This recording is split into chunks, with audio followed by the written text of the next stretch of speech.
Iya, terima kasih Anda masih bersama kami, tentunya masih di acara hajatan Presiden Joko Widodo, pernikahan dari Kaisang dan juga Erina. Nah, tadi kita juga sudah melihat bagaimana Mevri dan juga Justin mewawancari sejumlah menteri. Itu otomatis menteri-menteri ini kayaknya multi talenta. Benar. Iya kan? Jadi selain ngurusin negara begitu, tapi juga ngurusin pernikahan. Bahkan ada yang bisa setelah pensiun jadi WO. Iya, multitasking langsung ya. diambil nanti pekerjaannya nanti, pekerjaan Mas Gofar. Jangan ya Pak Menteri, jangan. Menarik sih karena ketua panitianya juga Pak Erick Thohir gitu ya. Kayaknya itu semua yang jadi vendor pasti agak-agak deg-degan. Iya. Nah, tapi yang menarik juga tadi Mevri dan juga Justin tadi sempat ngomongin mengenai menu makanan yang ada di sana. Nah, ini kan menjadi yang menarik nih, di mana vendor catering tuh pastinya adalah sesuatu yang pengen diketahui oleh semua orang. Aku tuh penasarannya nih, Mas Gofar, apakah ada satu makanan yang memang harus ada di dalam pernikahan adat seperti ini? Boleh dijelasin nggak lebih lanjut? Kalau kita bicara pernikahan di Solo itu ada konsep dua macam. Yang pertama usdek. Apa itu? Usdek itu jadi tamunya itu duduk dengan sitting table, kemudian nanti masing-masing akan dilayani. Mulai dari U itu unjukan, itu minum. Jadi pertama kan keluar tuh minum, kemudian ditambah esnya snack. Nah, kemudian snack dan snack di daerah Solo Raya itu kalau hajatan itu sudah pasti keluar. Yang pertama itu kue manis, kemudian lemper. Sama biasanya ada kacang, entah itu kacang mede, entah itu kacang bawang. Nah, itu pertama. Kemudian langsung masuk ke acara. Ya, setelah masuk ke acara, kemudian dilanjutkan dengan sop. Keluar tuh appetizer-nya sop. Kemudian masuk ke satu acara. Jadi tidak satu acara itu langsung tapi diselingi oleh makanan. Kemudian setelah sop, baru kemudian daharan. Daharan itu nasi yang sudah kemudian secara itu sudah ada di dalam satu piring gitu ya. Kemudian menyantap itu, terakhir baru kemudian es atau puding atau apapun. Itu satu model Solo yang namanya usdek. Yang kedua, seperti yang sekarang digelar adalah pesta rakyat atau prasmanan. Di situ dihadirkan pondok-pondok makanan yang kemudian tentu ada makanan-makanan khas Solo. Makanan khas Solo yang pasti harus ada di setiap rangkaian acara pernikahan itu biasanya nasi liwet. Nasi liwet, aduh, kebayanginnya aja langsung lapar ya. Apalagi kalau ada ikan asinnya. Wah itu nasi liwet itu masih jual Mbak Sana itu luar biasa. Nah, itu pasti ada. Apalagi yang khas Solo betul, ya. Betul, itu kan mesti khas Solo kan, yang luar biasa. Kemudian makanan-makanan yang lain yang khas Solo itu pendampingnya snacknya seperti serabi Solo. Itu ya, kemudian sosis Solo. Ya, kemudian snacknya juga termasuk. Kalau ada Solo-Solonya gitu ya. Kemudian yang selat Solo, tengkleng. Waduh. Wah, itu mesti ada. Iya, betul. Tapi itu menarik juga loh. Beberapa waktu yang lalu kan Bu Iriana langsung mencoba begitu ya, bagaimana rasa makanannya itu sendiri.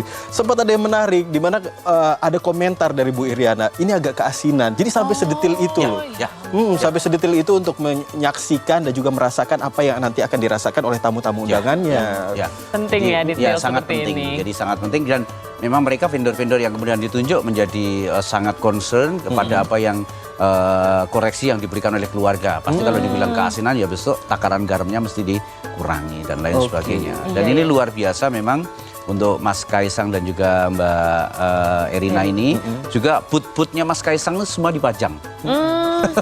Kan usahanya Mas Kaisang itu termasuk yang pisang itu ya, karena begitu banyak usahanya, bisnisnya Mas Kaisang ini dipasang semua. Dan seperti yang saya sampaikan tadi, untuk istilahnya warga yang tidak sempat merapat ke Puro Mangkunegaran, mereka sudah disiapkan seperti hampers. Di dalamnya sudah ada isinya. Ya udah, mengucapkan ucapan selamat di situ, kemudian mereka akan mengambil hampers. Itu souvenir dari pernikahannya ya. baik. Baik, jadi kalau misalnya melihat secara umum begitu, apa makna di balik ini semua? Apakah ini bisa dikatakan pernikahan yang sangat mewah atau justru sebaliknya sangat menjunjung tinggi nilai kebudayaan? Kerakyatan ya. Jadi jauh dari kesan mewah yang ingin ditampilkan dan yang kita lihat bersama bahwa ini adalah agar rakyat ikut berbahagia atas pernikahan Mas Kaisang dengan Mbak Erina. Sehingga kesan glamor itu dijauhi agar rakyat tidak merasa bahwa dia dimarginalkan. Nah, jadi bisa bergabung seperti rakyat sekarang bisa bergabung dengan menteri, rakyat sekarang bisa bergabung dengan pejabat-pejabat negara dan itu tidak dipisahkan oleh apapun. Nah, ini sesuatu yang sangat amat baik sesuai dengan kepribadiannya Mas Kaisang juga begitu. Jadi Mas Kaisang itu terkenal humble ya, kepada siapapun tidak pernah membedakan. Iya. Oke, baik. Terima kasih banyak Mas Gofar hari ini sudah hadir dan juga memberikan kita banyak sekali penjelasan mengenai filosofi-filosofi yang kita lihat. Pastinya ini sebagai anak Jakarta tuh kadang-kadang saya kurang banyak paham gitu. Terima kasih jadi udah oleh karena itu mudah-mudahan dengan digelarnya rangkaian acara pernikahan Mas Kaisang dan Mbak Erina dari awal sampai dengan akhir ini menjadi mengingatkan kembali bahwa pentingnya kita istilahnya memelihara sebuah budaya, kemudian senantiasa menjaga budaya itu akan tetap ada dan eksis.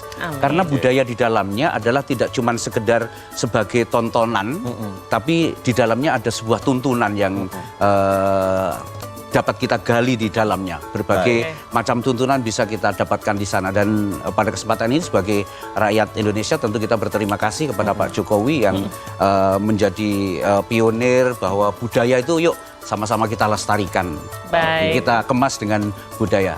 Oke? Terima kasih. Sekali lagi saya sampaikan Mas Iqbal dan juga Mbak Sanas, saya langsung minta pamit. Selamat bertugas. Terima kasih. Oke, sama-sama Mas Gofar. Ini penting banget nih Mas Gofar, di mana ini bukan hanya tontonan tapi tuntunan ya. Betul. Jadi kita kan sekalian banyak riset juga apa itu Puro Mangkunegaran dan lain sebagainya, termasuk dengan step-step dari pernikahan itu sendiri, mulai dari pengajian, lalu ada midodareni dan lain jadi sebagainya. paham betul ya sekarang ya. Oh, bukan paham lagi. Nanti mungkin pernikahannya pakai adat Jawa juga walaupun dari daerah lain. Kita aminkan saja. Tapi tentunya kita masih akan memberikan banyak sekali informasi terkait dengan situasi yang ada di Solo saat ini, di mana masih dilakukan hajatan dari Bapak Presiden Joko Widodo, hajatan dari Mas Kaisang dan juga Mbak Erina. Kita akan kembali sesaat lagi, jadi tetaplah bersama kami.